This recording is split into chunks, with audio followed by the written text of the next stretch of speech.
السلام علیکم ورحمۃ اللہ وبرکاتہ۔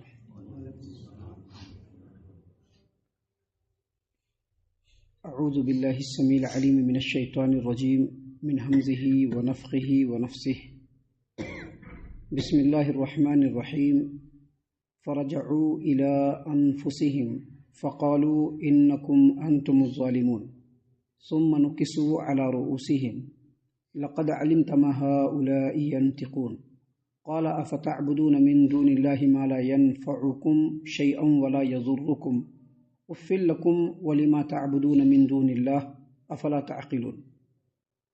محترم سامعین کرام، سورۃ الانبیاء سورہ نمبر 21 اور اسی سورت سے بھی آپ کے سامنے آیت نمبر 64 سے لے کر کے 67 تک، یعنی 64 65 66 67 64 65 66 67 یہ چند آیات ابھی آپ کے سامنے تلاوت کی گئی۔ سامعین کرام، جیسا کہ آپ کو معلوم ہے، اس سے پہلے کے جو دروس ہیں وہ انہی آیتوں سے متعلق ہیں، یا پھر اس کو دوسرے لفظوں میں یہ کہہ سکتے ہیں کہ یہ جو چند آیات ہیں یہ پچھلی آیتوں سے متعلق ہے، اور اس کے تعلق سے باتیں اس سے پہلے کل اور اس سے پہلے کے دروس میں ہم نے آپ کے سامنے جو پیش کیا تھا اس کا خلاصہ ایک مرتبہ سن لیجئے۔ سیدنا ابراہیم علیہ السلام، جن کو اللہ تبارک و تعالیٰ نے خصوصی سوجھ بوجھ سے نوازا، جن کو اللہ تبارک و تعالیٰ نے خصوصی توحید سے نوازا، شرک سے بیزار فرمایا، اور انہوں نے اللہ تبارک و تعالیٰ کے کائنات کے اوپر غور کر کے، کائنات کی چیزوں کے اوپر غور کر کے، کائنات میں جو اللہ تبارک و تعالیٰ کے وحدانیت کی جو نشانیاں ہیں ان کے اوپر غور کر کے جب سمجھ لیا کہ اللہ کے علاوہ کوئی عبادت کے لائق نہیں، اور یہ جو مٹی پتھر کے بتوں کو جو پوجا جا رہا ہے یہ بالکل بیکار بات ہے، جب ان چیزوں کو انہوں نے سمجھ لیا تو اپنی قوم کو دیکھا کہ یہ لوگ بتوں کے سامنے ہی بیٹھے رہتے ہیں، بتوں سے ہی مانگتے رہتے ہیں، بتوں کے سامنے ہی جھکتے رہتے ہیں، بتوں کی ہی عبادت کرتے رہتے ہیں، بتوں کو ہی سجدہ کرتے رہتے ہیں۔ تو اپنی قوم کے لوگوں سے پوچھ لیا کہ آپ لوگ کیا کر رہے ہیں، یہ بت ہے کیا چیز جس کے سامنے آپ لوگ جھکتے ہیں؟ تو ان لوگوں نے جواب میں کہا کہ ہم نے اپنے باپ داداؤں کو ایسا ہی کرتے دیکھا ہے، اس لیے ہم لوگ ایسا ہی کر رہے ہیں۔ سامعین کرام، اس پر ابراہیم علیہ السلام نے کہا کہ یہ جو مٹی اور پتھر کے بت ہیں یہ نہ تو کسی کو فائدہ پہنچا سکتے ہیں نہ نقصان پہنچا سکتے ہیں، پھر ان کی عبادت کیوں کرتے ہو؟ تو ان لوگوں کو سمجھ میں نہیں آیا، کہا کہ نہیں، ہمارے باپ دادا کرتے آئے ہیں اسی لیے ہم لوگ ایسا کر رہے ہیں۔ سامعین کرام، ابراہیم علیہ السلام نے سوچا کہ اب ان لوگوں کو ڈیمو دیا جائے، ان لوگوں کو ایکسپیریمنٹ کر کے بتایا جائے، ان لوگوں کے سامنے تجربہ کر کے دکھلایا جائے کہ یہ جو مٹی اور پتھر کے بت ہیں یہ کچھ نہیں کر سکتے ہیں۔ چنانچہ چند لوگوں کا مجمع تھا، اس میں انہوں نے بلند آواز سے کہہ دیا کہ ان کے بتوں کے ساتھ میں کوئی نہ کوئی چال ضرور چلوں گا، اور کہہ کر کے گھر چلے آئے۔ نیکسٹ ڈے وہاں پر عید کا دن تھا، میلہ لگتا تھا، لوگ سب کے سب میلہ میں شریک ہونے جاتے تھے۔ جب صبح ہوئی تو قوم کے لوگ پہلے جا کر کے بتوں کے پاس چڑھاوے چڑھا دیے، اور اس کے بعد میلہ جانے لگے۔ تو ان کے گھر کے لوگوں نے کہا کہ ابراہیم تم بھی چلو۔ سیدنا ابراہیم علیہ السلام نے کہا کہ نہیں، میں بیمار ہوں۔ پہلے ستاروں کے اوپر غور کیا کہ ایسا لگے کہ ستاروں کی چال کو دیکھ رہا ہے، اور پھر کہا کہ دیکھو مجھ کو لے جاؤ گے تو تم لوگ پریشانی میں پڑ جاؤ گے، اس لیے مجھ کو لے کر کے مت جاؤ، میں بیمار ہوں۔ گھر میں چھوڑ دیا لوگوں نے، چلے گئے۔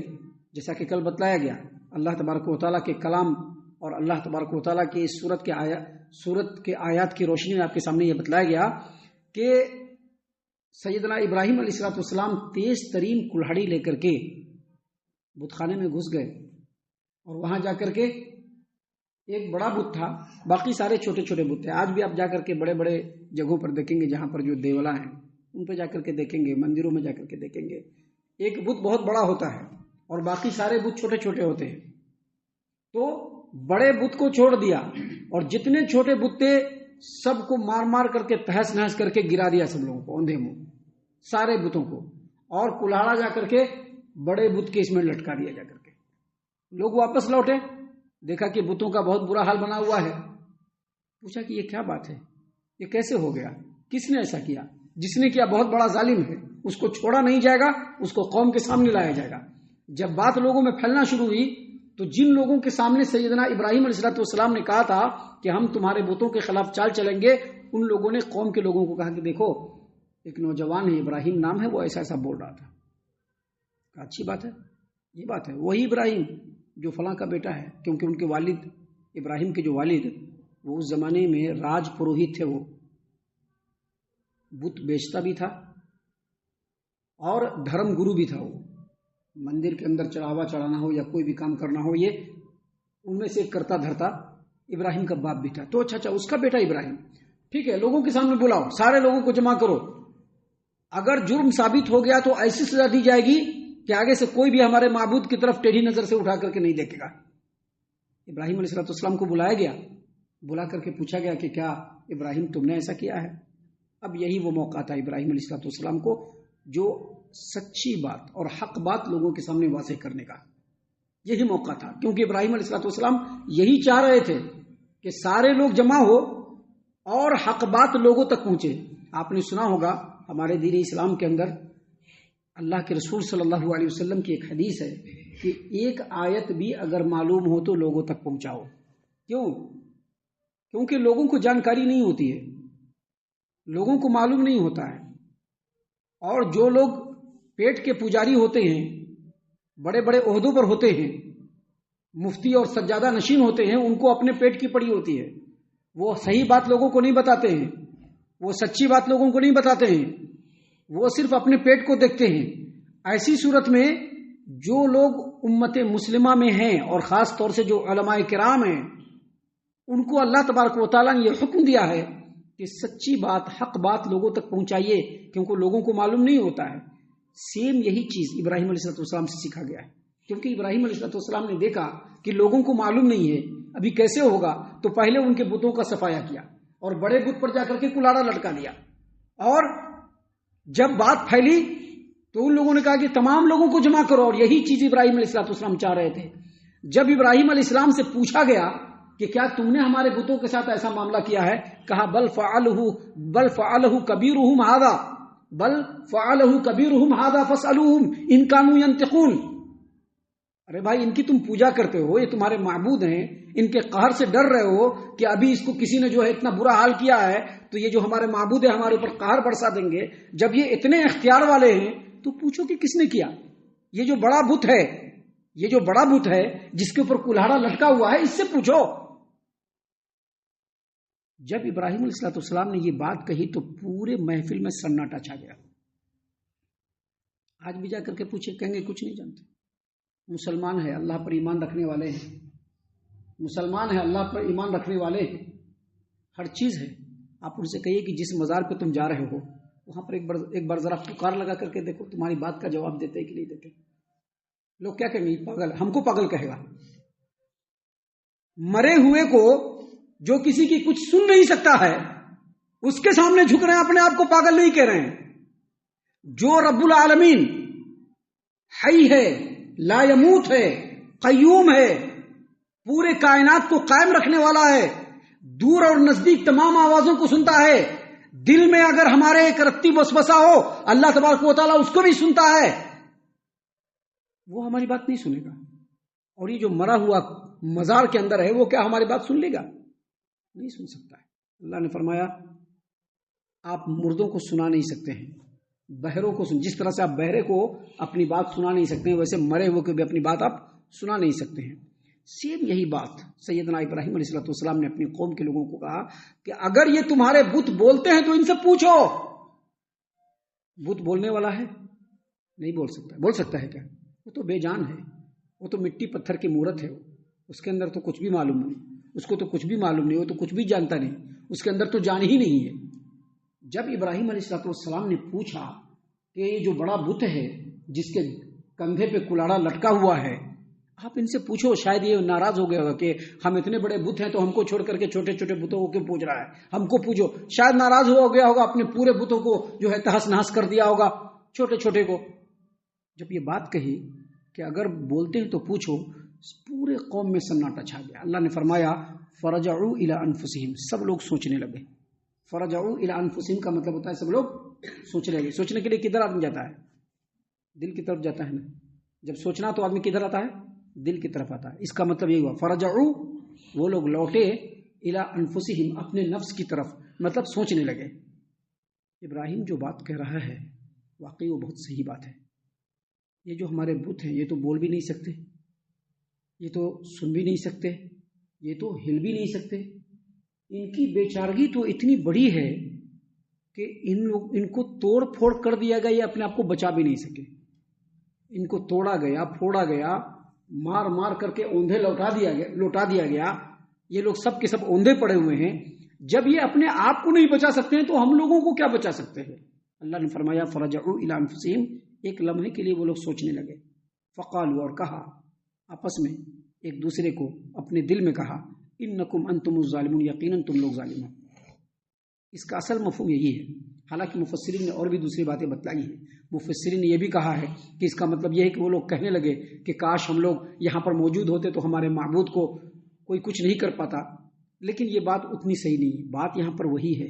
آج بھی جو باطل پرست ہوتے ہیں، جب ان کے سامنے آپ حق کو پوری قوت اور دلیل کی مضبوطی کے ساتھ ان کے سامنے رکھیں گے تو ان کے سامنے ان کی بولی نہیں نکلے گی. وہ بول نہیں سکیں گے، کچھ جواب نہیں دے پائیں گے.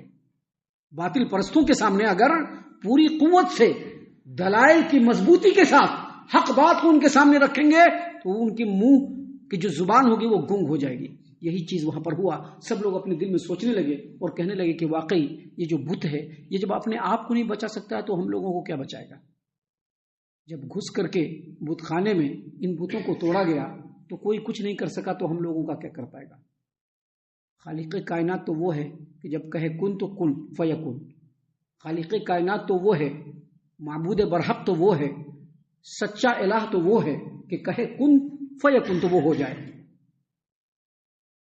نبی کریم صلی اللہ علیہ وسلم نے انگلی سے اشارہ کیا، چاند 2 ٹکڑے ہو گئے. کس کے کہنے پر؟ مالک کے کہنے پر.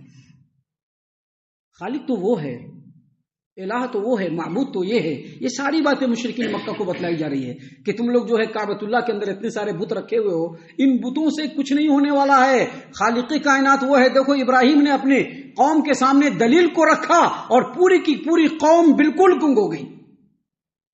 اللہ تبارک و تعالیٰ نے مزید آگے کہا ثم نکسوا علی رؤوسہم لقد علمت ما هؤلاء ينطقون. اور جب دیکھا کہ ان کے معبود تو بولنے والے نہیں ہیں تو فوراً انہوں نے اپنے سر کو جھکایا. ایسے سب نے مل کے سر کو جھکا لیا. جب کچھ نہیں بن پڑتا ہے نا آدمی کا تو سر جھک جاتا ہے. سر جھکا اور ابراہیم علیہ السلام سے کہنے لگی کہ ابراہیم تم کو معلوم ہے کہ یہ بت بول نہیں سکتے. لقد علمت ما هؤلاء ينطقون، تم کو معلوم ہے کہ یہ لوگ بول نہیں سکتے ہیں، پھر بھی تم ہم سے سب پوچھ رہے ہو نا. تم کو معلوم ہے کہ یہ بت بول نہیں سکتے اور سبھی کو معلوم ہے کہ نہیں معلوم ہے. مزار میں، مزار کے اندر مرا ہوا جو آدمی ہوتا ہے کچھ بول سکتا ہے؟ وہ نہیں کچھ بول. ہمارے سامنے مرا ہوا آدمی کچھ نہیں بول سکتا ہے تو مزار میں جو وہ بول نہیں سکتا ہے، وہ سن نہیں سکتا ہے، وہ مدد کو آ نہیں سکتا ہے. وہ خود اپنے قبر کو اگر اس کے اوپر بلڈوزر چلایا جائے بچا نہیں سکتا. بچا سکتا ہے کیا؟ اس کے قبر پر اگر بلڈوزر چلایا جائے کیا وہ بچا سکتا ہے؟ نہیں بچا سکتا ہے. وہ معبود نہیں ہو سکتا ہے. معبود برحق تو رب العالمین ہے کہ 313 مسلمان بدر کے اندر تھے کہ نہیں تھے؟ اور مقابلے میں کتنے تھے؟ 1000 تھے. 1000 کو کبھی 313 ہرا سکتا ہے؟ 3 ٹکڑے میں بٹ کر کے 313 کو چٹنی بنا دیں گے نہیں بنا دیں گے. لیکن پھر بھی 313 نے 1000 پہ غلبہ پایا. کرنے والا کون؟ رب العالمین. اس کو کہتے ہیں معبود برحق. کہا کہ ابراہیم تم کو معلوم ہے کہ یہ بت بول نہیں سکتے پھر بھی تم اس طرح کی بات کر رہے ہو. تو ابراہیم علیہ السلام نے جواب میں کہا افتعبدون من دون اللہ ما لا ينفعکم شیئا ولا یضرکم. پھر تم ایسے معبود کی پوجا کرتے ہو جو نہ تم کو فائدہ پہنچا سکتے ہیں نہ نقصان. ایسے معبود کی پوجا کیوں کرتے ہو تم؟ دیکھیے کتنی ڈیرنگ ہوگی ابراہیم علیہ السلام میں. پوری قوم ہے اور اکیلے سنگل. آج ہم لوگوں کے سامنے جب حق بات بولنے کی بات آتی ہے تو بہت ساری مصلحتیں آ جاتی ہیں.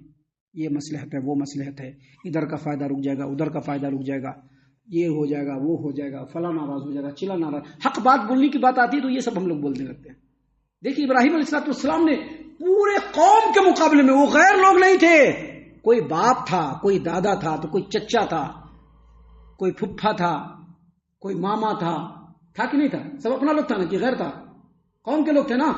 باپ بھی تھے، چچا بھی تھے، ماموں بھی تھے، پھپھا بھی تھے، سب لوگ اپنے تھے. لیکن حق بات کو بولنے میں انہوں نے کسی چیز کی آر محسوس نہیں کی. کہا کہ افتعبدون من دون اللہ ما لا ينفعکم ولا یضرکم. کیسی بات کرتے ہیں آپ لوگ؟ آپ لوگ ایسے معبود کی پوجا کر رہے ہیں جو نہ آپ کو فائدہ پہنچا سکتا ہے کچھ اور نہ نقصان پہنچا سکتا ہے. اف لکم، آپ لوگوں کے اوپر تف ہے. وَلِمَا تَعْبُدُونَ مِن دُونِ اللَّهِ، اور جس جھوٹے معبود کو آپ پوج رہے ہیں ان کے اوپر بھی تھو ہے. افن کا مطلب یہی ہوتا ہے تھو ہے تمہارے اوپر. ابھی ہم لوگ بولتے ہیں نا اپنے علاقے میں تھو ہے تمہارے اوپر، کیا مطلب؟ افسوس ہے.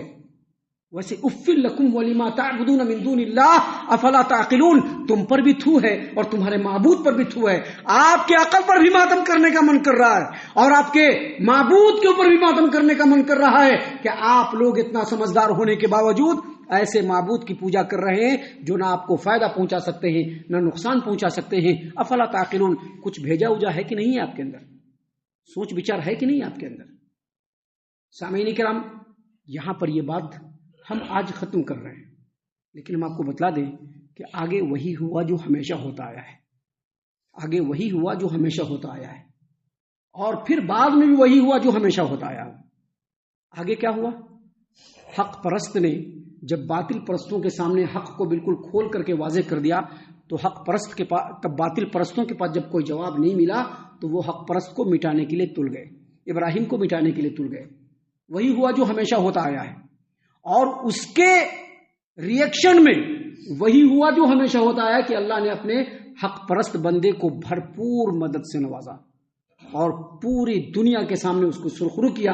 اس کا مطلب یہ ہوتا ہے کہ اگر حق کو ہم مضبوطی سے تھام لے تو ساری مخالفتوں کے باوجود سرخرو ہونے والا حق پرست ہی ہوگا، باطل پرست کبھی بھی سرخرو نہیں ہو سکتا ہے. ہم اللہ سے دعا کرتے ہیں کہ اللہ تعالی ہم تمام کو ان باتوں کے اوپر خوب غور و فکر اور تدبر کرنے کے ساتھ ساتھ ان باتوں کے اوپر عمل کرنے کی بھی توفیق عنایت فرمائے، آمین. اللہ تعالی ہم تمام کو صحیح معنوں میں پکا سچا مومن مسلمان بنائے، اللہ اور اس کے رسول صلی اللہ علیہ وسلم کی اطاعت و فرما برداری کرنے والا بنائے، صحابہ کرام رضی اللہ عنہم کے طریقے پر چلنے والا بنائے، جنت الفردوس میں جگہ عطا فرمائے. اے اللہ ہم تمام کو جہنم سے پناہ دے، اے رب العالمین ہم تمام کو جہنم سے پناہ دے، اے مالک الملک ہم تمام کو جہنم سے پناہ دے، آمین یا رب العالمین. وما علینا الا البلاغ المبین.